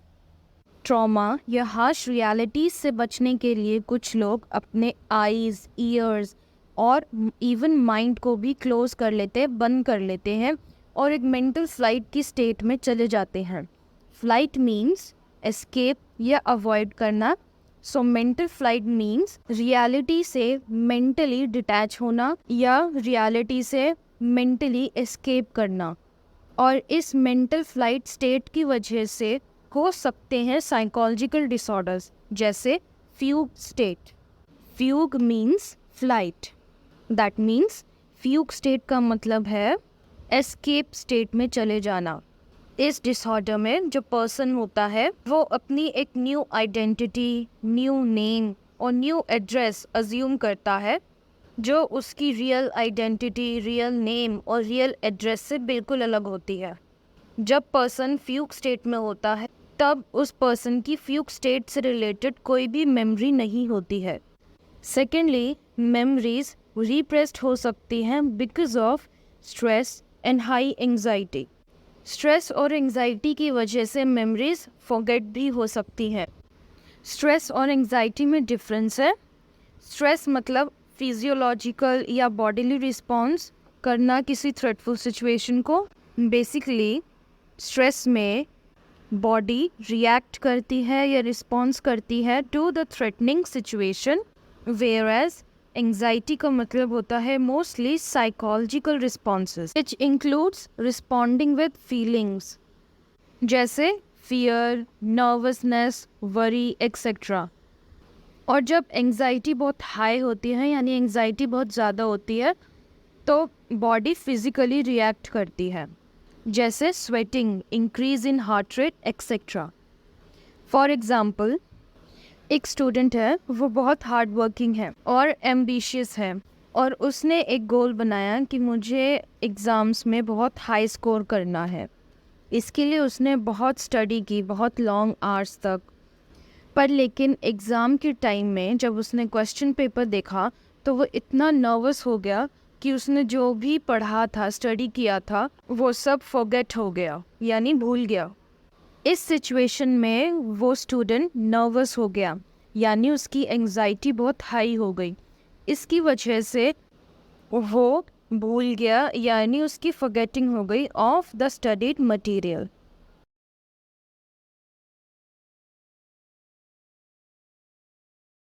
Ninth and last is enhancing memory. Memory को इन्हांस या इम्प्रूव करने के लिए जो भी स्ट्रैटेजीज यूज़ करते हैं उनको कहते हैं निमोनिक्स। निमोनिक्स को 2 कैटेगरीज में डिवाइड किया गया है, जिनके अंदर काफ़ी सारे मेथड्स हैं या स्ट्रैटेजीज हैं। First category is mnemonics using images and second is mnemonics using organisation. First, mnemonic using images. इसके अंडर 2 मेथड्स हैं। First, the keyword method and second, the method of loci. First, the keyword method. इसमें जो new information हमें learn या memorise करनी है उस new information को हम एसोसिएट करते हैं विद ओल्ड इन्फॉर्मेशन या मेमोरी जो हमने बहुत पहले लर्न की थी, ताकि इस एसोसिएशन की वजह से न्यू इन्फॉर्मेशन को हम मेमोराइज या लर्न कर सकें। और ये एसोसिएशन होता है इमेजेस के फॉर्म में। फॉर एग्ज़ाम्पल, एक पर्सन को न्यू लैंग्वेज सीखनी है स्पेनिश और उसे इंग्लिश लैंग्वेज ऑलरेडी पता है, तो कीवर्ड मेथड यूज़ करके वो इंडिविजुअल स्पेनिश लैंग्वेज के वर्ड्स को इंग्लिश लैंग्वेज के वर्ड्स के साथ एसोसिएट करेगा और उस एसोसिएशन की एक मेंटल इमेज बना लेगा, जिसकी हेल्प से उसे स्पेनिश लैंग्वेज लर्न हो जाएगी। Second is method of loci. Loci means location. So loci method का मीनिंग हो गया, जो इन्फॉर्मेशन मेमोराइज या लर्न करनी है उस इन्फॉर्मेशन से रिलेटेड जो प्लेसेस या लोकेशन है उनकी एक मेंटल इमेज बना लेना, ताकि वो इन्फॉर्मेशन मेमोराइज हो जाए। ये मेथड ज़्यादातर या मेनली यूज़ होता है किसी भी आइटम या इन्फॉर्मेशन को सीरियल ऑर्डर में रिमेंबर करने के लिए। Second category of mnemonics is organisation. Organisation means जो भी इंफॉर्मेशन या मटेरियल रिमेंबर या मेमोराइज करना है, उस मटेरियल को एक ऑर्डर में या एक सिस्टमैटिक या स्ट्रक्चर्ड वे में रिमेंबर करना। ऑर्गेनाइजेशन के 2 टाइप्स ऑफ मेथड्स हैं, first chunking and second first letter technique. First chunking. Stage model में हमने चंकिंग को समझा था कि चंकिंग एक कंट्रोल प्रोसेस है जिसकी मदद से इंफॉर्मेशन शॉर्ट टर्म मेमोरी से लॉन्ग टर्म मेमोरी में ट्रैवल करती है या पहुंचती है। चंकिंग मीन्स कोई भी इंफॉर्मेशन जो मेमोराइज करनी है उस इंफॉर्मेशन को स्मॉल पार्ट्स में डिवाइड करना या स्मॉल चंक्स में डिवाइड करना और फिर उस इंफॉर्मेशन के स्मॉल चंक्स को प्रायर लर्निंग या जो भी पहले लर्न किया हुआ है उससे एसोसिएट करना, ताकि न्यू इन्फॉर्मेशन मेमोराइज हो सके। देयरफॉर चंकिंग फर्स्टली एक कंट्रोल मैकेनिज्म या कंट्रोल प्रोसेस भी है, एंड सेकेंडली चंकिंग एक ऑर्गेनाइजेशनल निमोनिक मेथड भी है। चंकिंग कंट्रोल प्रोसेस इसलिए है क्योंकि वो शॉर्ट टर्म मेमोरी की कैपेसिटी को इंक्रीज करने में यानी कंट्रोल करने में हेल्प करता है। सेकेंडली चंकिंग एक ऑर्गेनाइज्ड मेथड भी है क्योंकि चंकिंग में जो स्मॉलर पार्ट्स ऑफ इंफॉर्मेशन या स्मॉलर यूनिट्स या स्मॉलर चंक्स बनते हैं, वो चंक्स या स्मॉलर पार्ट्स एक ऑर्डर में ऑर्गेनाइज्ड होते हैं टू मेक अ होल और new information. Second method is first letter technique. In this method जो भी वर्ड्स लर्न या मेमोराइज करने होते हैं, उन सारे वर्ड्स का जो फर्स्ट लेटर है उन सारे फर्स्ट लेटर्स को ऑर्गेनाइज या अरेंज करना, ताकि उन फर्स्ट लेटर से एक वर्ड या सेंटेंस बन सके, ताकि जो ओरिजिनल वर्ड्स हैं उन्हें लर्न कर सके। फॉर एग्ज़ाम्पल, रेनबो के कलर्स को ऑर्डर वाइज रिमेंबर करने के लिए जो भी उसके कलर्स हैं उन्हें ऑर्डर में लिखना और उसी ऑर्डर वाइज उन कलर्स के फर्स्ट लेटर को रिमेंबर करना या उनसे एक वर्ड बना लेना, जैसे विबग्योर। विबग्योर वर्ड के जो लेटर्स हैं वो सारे लेटर्स रेनबो की कलर्स के फर्स्ट लेटर हैं, which are V for violet, I for indigo, D for blue etcetera. इन निमोनिक्स के अलावा कई सारे और भी अप्रोचेस हैं जो साइकोलॉजिस्ट ने सजेस्ट किए हैं जो हेल्प करते हैं मेमोरी इम्प्रूवमेंट में, और ये सारे अप्रोचेस बेस्ड हैं on the knowledge of memory processes. 3 such approaches are: first, deep level processing; second, minimizing the interference; and third, enough retrieval cues. First, deep level processing. Deep level of processing को हमने second model of memory that is levels of processing में discuss किया था। levels of processing model दिया था Craig and Lockhart ने, और इस मॉडल का जो थर्ड और लास्ट लेवल है that is the deep level processing, जिसमें जो इन्फॉर्मेशन है उसको मीनिंग के थ्रू इनकोड या सिमेंटिक इनकोडिंग के थ्रू मेमोराइज करते हैं। इस मेथड में जो इन्फॉर्मेशन मेमोराइज करनी है, उस इन्फॉर्मेशन से रिलेटेड क्वेश्चन, उस इन्फॉर्मेशन का मीनिंग, उस इन्फॉर्मेशन से रिलेटेड फैक्ट्स, इन सब को प्रोसेस किया जाता है या समझा जाता है ताकि जो इन्फॉर्मेशन है वो मेमोराइज हो सके। Second is minimising interference. Interference forgetting का एक कॉज है जिसको हमने कॉजेस ऑफ फॉरगेटिंग में समझा था। इसमें जो इन्फॉर्मेशन है वो इंटरफेयर करती है इन रिकॉलिंग और memorising the other information. Interference सबसे ज़्यादा तब होती है जब हम सिमिलर मटेरियल या सिमिलर इन्फॉर्मेशन को एक के बाद एक या फिर एक सीक्वेंस में लर्न करते हैं। इसीलिए सिमिलर इन्फॉर्मेशन को एक सीक्वेंस में लर्न करने की बजाय उसे पार्ट्स में डिवाइड करके या अलग अलग तरीके से या रेस्ट लेने के बाद लर्न करना चाहिए ताकि इंटरफेरेंस को मिनिमाइज कर सके। Third is enough retrieval cues. Retrieval cues को हमने रिट्रीवल फेलियर में समझा था। रिट्रीवल फेलियर भी फॉरगेटिंग का एक मेजर कॉज है जिसमें रिट्रीवल क्यूज़ एब्सेंट या इनअप्रोप्रिएट होने की वजह से रिट्रीवल या रिकॉल फेलियर होता है। इसीलिए रिट्रीवल फेलियर को मिनिमाइज करने के लिए हम रिट्रीवल क्यूज़ को बढ़ा सकते हैं। दैट मीन्स जो भी इंफॉर्मेशन हम लर्न करेंगे या मेमोराइज करेंगे उस इंफॉर्मेशन से रिलेटेड जो भी हिंट्स या क्यूज़ हैं उन सब क्यूज़ को आइडेंटिफाई करेंगे या क्रिएट करेंगे और इन सारे क्यूज़ को लर्न कर लेंगे ताकि memory of the new information form हो सके। इन क्यूज़ को आइडेंटिफाई और क्रिएट करने के साथ साथ इन क्यूज़ के बीच में एक रिलेशनशिप इस्टेब्लिश हो जाएगा या एक लिंक या एसोसिएशन बन जाएगा जिनकी वजह से इन सारे क्यूज़ को रिट्रीव या रिकॉल करना इजी हो जाएगा। इन सारे मेथड्स के अलावा एक मेथड और है दैट इज़ PQRST जिसको डेवलप किया था थॉमस एंड रॉबिन्सन ने। PQRST stands for preview, question, read, self recitation and test. ये सारे 5 स्टेजेस हैं टू मेमोराइज एनीथिंग, जिसमें फर्स्ट स्टेज इज़ प्रीव्यू यानी जो इन्फॉर्मेशन, कंटेंट या मटेरियल है उसको एक क्विकली या शॉर्टली रीड कर लेना। सेकंड इज़ क्वेश्चन, उस मटेरियल से रिलेटेड क्वेश्चंस फॉर्म करना। थर्ड रीडिंग, वो सारे क्वेश्चंस जो फॉर्म किए हैं उन क्वेश्चंस को ढूंढकर रीड करना और रीराइट करना। फोर्थ सेल्फ रिसाइटेशन, जो कंटेंट है उसको रिसाइट करना। And fifth and last is test, यानी जो अब तक मटेरियल को समझा है, अंडरस्टैंड किया है, उन सब का एक टेस्ट करना। इन समरी मेमोरी इन्हेंसिंग की हमने 8 टाइप्स ऑफ टेक्निक्स समझी है जिनमें से फर्स्ट 4 टेक्निक्स निमोनिक्स के बेसिस पे है और बाकी सारी साइकोलॉजिस्ट्स ने सजेस्ट की हैं। First keyword method, second method of loci, third chunking, fourth first letter technique, fifth engaging in deep level processing, sixth minimizing interference, seventh enough retrieval cues, and eighth PQRST method.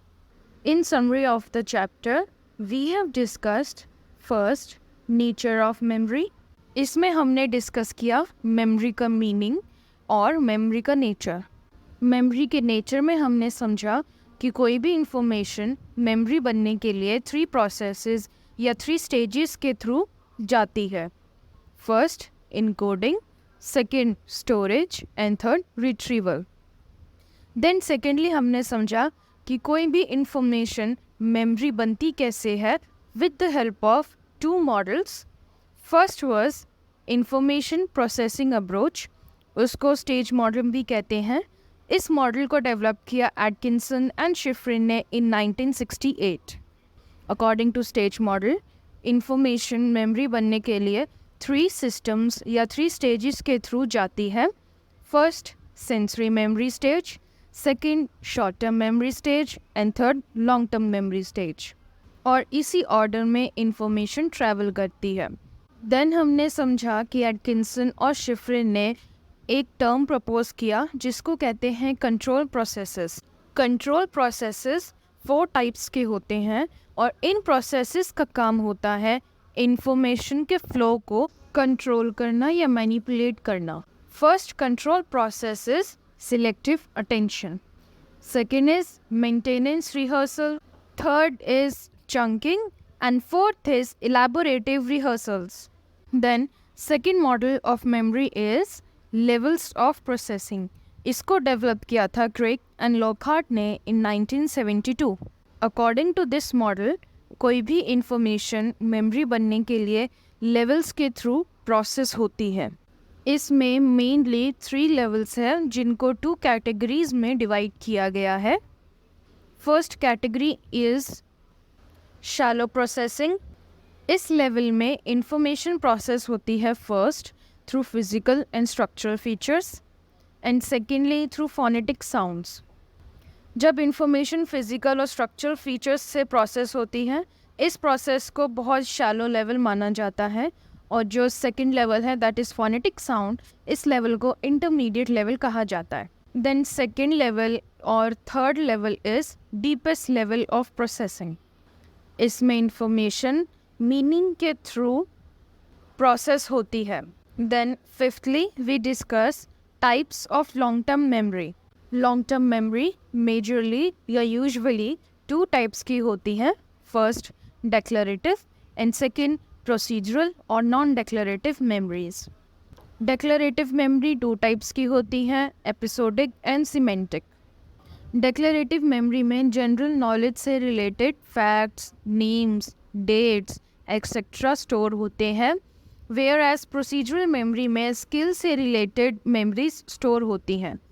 Declarative memory का जो first type है that is episodic memory, उसमें biographical details store होती है, और second type semantic memory, उसमें general knowledge जैसे concepts, ideas, logics ये सारे स्टोर होते हैं। डेक्लरेटिव एंड प्रोसीजरल मेमोरी, इन दोनों टाइप्स के अलावा लॉन्ग टर्म मेमोरी के 3 और टाइप्स हैं जो होते हैं on the basis of complex and dynamic nature of human memory. ये 3 टाइप्स हैं। First flash bulb memory, second autobiographical memory and third implicit memory. Flash bulb memory में वो सारे इवेंट्स की मेमोरी होती है जो इवेंट्स अराउजिंग या सरप्राइजिंग होते हैं, और ये सारी मेमोरी बहुत डिटेल में होती है। सेकंड ऑटोबायोग्राफिकल मेमोरी, इसमें पर्सनल मेमोरीज या पर्सनल डिटेल्स से रिलेटेड मेमोरीज होती हैं। Third implicit memory, implicit memory वो मेमोरी होती है जिस इंफॉर्मेशन के बारे में हमें अवेयरनेस नहीं होती है। देन हमने डिस्कस किया कि मेमोरी के जो रिसर्चेस होती हैं या एक्सपेरिमेंट्स होते हैं, बेसिकली मेमोरी से रिलेटेड जो भी रिसर्चेस होती हैं उनमें बेसिकली 3 टाइप्स या 3 मेथड्स के थ्रू मेमोरी को मेजर किया जाता है। First method is free recall and recognition, second is sentence verification task and third is priming. Free recall में पार्टिसिपेंट से कहा जाता है कि किसी भी ऑर्डर में आप वर्ड्स जिनकी लिस्ट पहले दिखाई थी उसे रिकॉल कीजिए। देन रिकॉग्निशन में कहा जाता है आइटम्स या उनकी पिक्चर्स को देखिए और फिर मेमोराइज कीजिए कि इनमें से कौन कौन से आइटम्स लिस्ट में आपने रिकॉल किए थे। Then second sentence verification task, इसमें पार्टिसिपेंट्स को सेंटेंसेस दिखाए जाते हैं और कहा जाता है कि इन सेंटेंसेस को ट्रू या फॉल्स इंडिकेट कीजिए या रिस्पॉन्ड कीजिए। इन रिस्पॉन्सेस के बेसिस पे सिमेंटिक मेमोरी को मेजर किया जाता है in sentence verification task. Then third is priming, इस मेथड के थ्रू उन मेमोरीज को मेजर किया जाता है जिनको हम वर्बली बता नहीं सकते या रिपोर्ट नहीं कर सकते, जैसे इम्प्लिसिट मेमोरी और प्रोसीजरल मेमोरी। देन सिक्स्थली हमने डिस्कस किया knowledge representation and organisation in memory. इसमें हमने समझा जो नॉलेज मेमोरी बनी है उस नॉलेज को रिप्रेजेंट कैसे करते हैं in structural way and organise कैसे करते हैं। नॉलेज रिप्रेजेंटेशन में सबसे पहले जो बेसिक लेवल होता है दैट इज़ कंसेप्ट, यानी जो इन्फॉर्मेशन है वो कंसेप्ट के फॉर्म में रिप्रेजेंट होती है। देन फर्स्ट लेवल इज़ जो कंसेप्ट के बाद फॉर्म होता है that is schema and category. Then second level is hierarchy and network structure. Then organisation in memory, information organise होती है through 2 main processes, first through dual coding hypothesis and second mental models. Then हमने discuss किया आई witness and false memories. Apart from stage model and levels of processing, and knowledge representation and organisation memory बनती है through eye witness and false memory. Eye witness memory में जो actual memory है वो interfere हो सकती है विद फर्स्ट लीडिंग क्वेश्चन या misleading question and second emotions. That means जो एक्चुअल मेमोरी है वो चेंज हो जाती है बाय मिसलीडिंग क्वेश्चंस या emotions. Then second false memory, इसमें जो इवेंट किसी इंडिविजुअल या पर्सन की लाइफ में हुआ ही नहीं है उस इवेंट की मेमोरी इंड्यूस की जा सकती है या इम्प्लांट की जा सकती है। दैट मीन्स जो इवेंट रियलिटी में हुआ ही नहीं है उस इवेंट को इमेजिनेशन इन्फ्लेशन के थ्रू इंड्यूस किया जा सकता है या मेड किया जा सकता है इन द इंडिविजुअल्स मेमोरी कि ऐसा हुआ था। In short, I witness memory में हमने ये समझा कि जो मेमोरी एक्चुअल में है उस मेमोरी को चेंज या मैनिपुलेट किया जा सकता है। एंड सेकेंडली फॉल्स मेमोरी में हमने समझा जो एक्सपीरियंस या जो इवेंट रियलिटी में हुआ ही नहीं है उस इवेंट की मेमोरी इम्प्लांट या इंड्यूस की जा सकती है। देन सेवेंथली हमने डिस्कस किया memory as a constructive process, जिसमें बार्लेट ने काम किया था। And according to Bartlett memory एक पैसिव प्रोसेस नहीं है बल्कि इंस्टेड मेमोरी एक एक्टिव या कंस्ट्रक्टिव प्रोसेस है।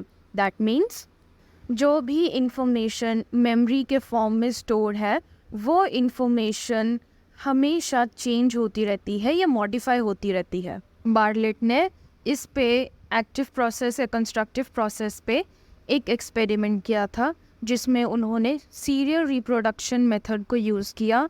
एंड सेकेंडली एक टर्म प्रपोज किया या डेवलप किया जिसे कहते हैं स्कीमा। देन एट्थली हमने डिस्कस किया nature and causes of forgetting. अभी तक हमने समझा था कि मेमोरी फॉर्म कैसे होती है with the help of models and nature of memory को भी समझा था, फिर समझा कि मेमोरी ऑर्गेनाइज कैसे होती है। अब हमने एट्थली समझा कि मेमोरी फॉरगेट भी हो सकती है। तो फॉरगेट क्या होता है, उसका नेचर क्या होता है और कॉजेस क्या होते हैं जिसकी वजह से इंफॉर्मेशन या जो मेमोरी है वो फॉरगेट हो जाती है। नेचर ऑफ मेमोरी पर काम किया हर्बर्ट एबिंगहाउस ने, जिसमें उन्होंने एक्सपेरिमेंट किया with the help of nonsense syllable list. इस एक्सपेरिमेंट में ये शो हुआ या डिपिक्ट हुआ कि जो मेमोरी है वो स्टार्टिंग के जो विद इन 9 आवर्स होते हैं मोस्टली या विद इन 24 आवर्स बहुत रैपिडली या जल्दी फॉरगेट होती रहती है। देन उसके बाद डेज़ के हिसाब से जो मेमोरी है वो ग्रेजुअली या स्लोली डीके होती रहती है या फॉरगेट होती रहती है। देन हमने 3 मेन कॉजेस ऑफ फॉरगेटिंग को डिस्कस किया with the help of 3 theories. First cause is trace decay, जिसको ट्रेस डीके थ्योरी या डिसयूज थ्योरी में समझा। अकॉर्डिंग टू दिस जो मेमोरी ट्रेसेस होते हैं अगर उनको यूज़ नहीं किया जाता तो वो डीके हो जाते हैं। Then second cause is interference with the help of interference theory. According to this जो इन्फॉर्मेशन हमें रिकॉल करनी होती है उस इंफॉर्मेशन के साथ इंटरफेयर करती है दूसरी इंफॉर्मेशंस की मेमोरी, जिसकी वजह से फॉरगेटिंग होती है। इंटरफेरेंस 2 टाइप्स की होती हैं, first proactive and second retroactive. Then third cause of forgetting is retrieval failure, यानी जो रिट्रीवल या रिकॉल की क्यूज या हिंट होते हैं उनके एब्सेंट या इनअप्रोप्रिएट होने की वजह से रिकॉल या रिट्रीवल फेलियर होता है, दैट इज फॉरगेटिंग। देन हमने डिस्कस किया रिप्रेस्ड मेमोरीज, यानी वो मेमोरीज जो एग्जिस्ट तो करती है पर लेकिन रिकॉल के टाइम कॉन्शियसनेस में या अवेयरनेस में नहीं आती है। दैट मीन्स जो मेमोरी है वो फर्स्टली फॉरगेटिंग की वजह से रिकॉल नहीं हो पाती है एंड सेकेंडली रिप्रेस्ड मेमोरीज की वजह से भी रिकॉल नहीं हो पाती है। रिप्रेस्ड मेमोरी हो सकती है because of first traumatic experiences and secondly stress and high anxiety. Then lastly and ninthly हमने डिस्कस किया enhancing memory। इसमें हमने निमोनिक्स को डिस्कस किया। निमोनिक्स स्ट्रैटेजीज होती हैं मेमोरीज को इम्प्रूव करने के लिए। निमोनिक्स हो सकते हैं 2 टाइप्स के, फर्स्ट इमेजेस के फॉर्म में एंड सेकेंडली ऑर्गेनाइजेशन के फॉर्म में, which is first mnemonics using images. इसमें 2 मेथड्स होते हैं, first keyword method and second method of loci. Second is mnemonics using organisation. इसमें भी 2 मेथड्स होते हैं, first chunking and second first letter technique. Then इनके अलावा फ्यू मेथड्स और भी हैं जो साइकोलॉजिस्ट ने सजेस्ट किए हैं on the basis of knowledge about memory processes. First is engaging in deep level processing, second minimizing interference, and third giving enough retrieval cues. Apart from this, एक और method है जिसको थॉमस एंड रॉबिन्सन ने develop किया। इस method को कहते हैं PQRST method.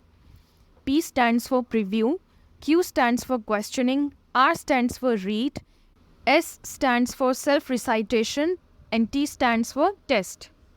Overall, enhancing memory में basically हमने 8 types of techniques या methods को discuss किया। First is keyword method, second method of loci, third chunking, fourth first letter technique, fifth engaging in deep level processing, sixth minimizing interference, 7th enough retrieval cues, and 8th PQRST method. Thank you. For any queries, you can mail me on this email ID. For more information, follow me on Instagram and Facebook. Links are given in the description box below. Subscribe to my channel and don't forget to like, share and comment. Bye bye.